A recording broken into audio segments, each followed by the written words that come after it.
बिस्मिल्लाहिर्रहमानिर्रहीम। अस्सलामुअलैकुम। जो उर्दू कहानियों में आप सब नाजरीन को खुश आमदीद कहती हूँ। आज की वीडियो में हम जानेंगे कि कौन से ऐसे जानवर हैं जिनको अल्लाह ताला ने जन्नत से निकाल दिया है। सांप और मोर जन्नत से आए हुए जानवर हैं।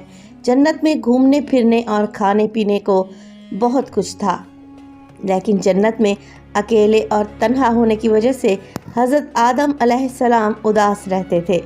तो अल्लाह ताला ने हज़रत आदम अलैहिस्सलाम की बाईं पसली से बीबी हव्वा को पैदा किया और यूँ हज़रत आदम अलैहिस्सलाम बीबी हव्वा के साथ खुश रहने लगे और दोनों जन्नत में घूमने फिरने लगे।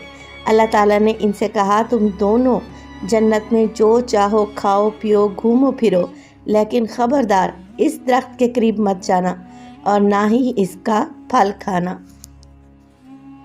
अगर तुमने ऐसा किया तो तुम जालिमों में से हो जाओगे। सांप और मोर भी इस वक्त जन्नत में रहते थे और वो दोनों जन्नत से बाहर आया जाया करते थे। इस वक्त सांप के पैर भी थे और सांप के मुंह से अबरक की बहुत ही प्यारी खुशबू आती थी। मोर आज जितना भी खूबसूरत है वो इससे भी कहीं ज़्यादा खूबसूरत हुआ करता था। जब वो जन्नत में रहता था तब मोर के पाँव भी बहुत ज़्यादा खूबसूरत थे। एक दिन जब दोनों जन्नत के बाहर आए तो इनकी मुलाकात शैतान से हुई। शैतान ने इन दोनों से कहा, मुझे भी अपने साथ जन्नत में ले चलो। तो इन दोनों ने जवाब में कहा, हमें अल्लाह ताला का खौफ है और इस बात का डर है कि तुम्हें अपने साथ जन्नत में ले जाते हुए हमें कोई देख न ले, इसलिए हम तुम्हें अपने साथ जन्नत में नहीं लेके जा सकते। पर शैतान ने अपनी दोस्ती का वास्ता दिया, हम जन्नत में साथ रहे हैं, मुझे भी जन्नत में ले चलो। मोर न माना, लेकिन शैतान ने उसको दायमी ज़िंदगी के ख्वाब दिखाए, जिस पर सांप मान गया और सांप ने शैतान को मशवरा दिया कि तुम मेरे मुंह में बैठ जाओ और मैं तुम्हें जन्नत में जाकर उगल दूंगा और इसी तरह तुम्हें कोई नहीं देख सकेगा। खैर, सांप ने शैतान को मुंह में जन्नत में जाकर उगल दिया। इसी तरह शैतान दोबारा जन्नत में दाखिल होने में कामयाब हो गया। शैतान ने जन्नत में हज़रत आदम अलैहिस्सलाम और बीबी हव्वा से मुलाकात की और इनसे कहा कि मैं तुम्हारा खैर ख्वाह हूँ, तुमने जन्नत में अभी तक इस फल को क्यों नहीं खाया। इस पर दोनों ने शैतान से कहा, अल्लाह ताला ने हमें इस फल से मना किया है, इसीलिए हम अभी तक इसको नहीं खाया और ना ही खाएंगे। जब हज़रत आदम अलैहिस्सलाम सो गए तो शैतान अम्मा हव्वा के पास आया और इन्हें बहकाने लगा कि अल्लाह ताला ने तुम्हें फल खाने से इसलिए मना किया है कि कहीं वो फल खाने के बाद तुम ना मरने वाले बन जाओ और हमेशा के लिए जन्नत में रहने लगो। हज़रत बीबी हव्वा ने शैतान के बहकावे में आकर इस दरख्त का फल खा लिया। हज़रत आदम अलैहिस्सलाम सोकर उठ गए तो बीबी हव्वा ने इन्हें भी इस दरख्त के फल खाने पर मजबूर किया और फल हज़रत आदम अलैहिस्सलाम को भी खिला दिया। जैसे ही इन दोनों ने इस दरख्त का फल खाया तो इनका जन्नत का लिबास उतर गया। तभी अल्लाह ताला ने इन दोनों से कहा कि मैं तुम्हें इस दरख्त के पास जाने से और इसका फल खाने से मना किया था, लेकिन तुम दोनों ने मेरी बात ना मानकर और इस दरख्त का फल खाकर अपनी जान पर जुल्म किया है। तभी हज़रत आदम अलैहिस्सलाम और बीबी हव्वा को अपनी गलती का एहसास हो गया। उन्होंने अल्लाह ताला से माफ़िया मांगना शुरू कर दी और अल्लाह ताला ने इन्हें माफ़ भी फरमा दिया। इन दोनों को जन्नत से निकालकर ज़मीन पर भेज दिया और फरमाया कि ज़मीन पर एक ख़ास वक्त तक तुम्हारा ठिकाना है और तुम ज़मीन पर होगे।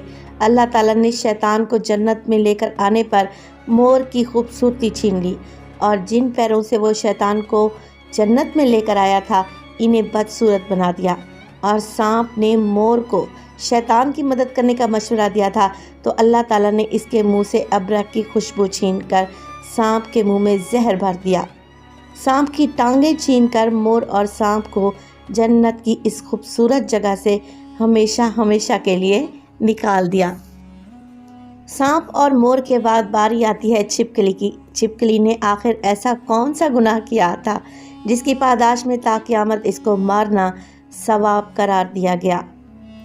تو چھپکلی عام طور پر ایک رینگنے والا جانور ہے جو عام طور پر ہم اپنے گھروں کی چھتوں اور دیواروں پر دیکھ سکتے ہیں، مگر اس کی بعض اقسام زہریلی ضرور ہوتی ہیں، مگر عام طور پر گھروں میں پائی جانے والی چھپکلیاں زہریلی نہیں ہوتی، البتہ ان کو دیکھ کر کراہیت ضرور محسوس ہوتی ہے۔ عام طور پر مسلمان گھرانوں کا یہ ماننا ہے کہ چھپکلی کو مارنا انتہائی ثواب کا کام ہے، اور اگر ان کو نہ بھی مارا جائے تو گھر سے ضرور نکال دینا چاہیے۔ اس کی موجودگی منحوسیت کا سبب قرار دی جاتی ہے، مگر اس بات سے بہت کم لوگ واقف ہوں گے کہ اس کو مارنے کا حکم مسلمانوں کو شرعی طور پر کیوں دیا گیا۔ تاریخ سے یہ بات ثابت ہوتی ہے کہ جب نمرود نے حضرت ابراہیم کو اللہ کو ایک ماننے پر آگ میں ڈالنے کا حکم دیا تو اس وقت یہ واقعہ کرۂ ارض پر ایک برا واقعہ تھا، جس کا ذکر انسانوں کے علاوہ چرند پرند، جن و انسان سب کے درمیان ہوا۔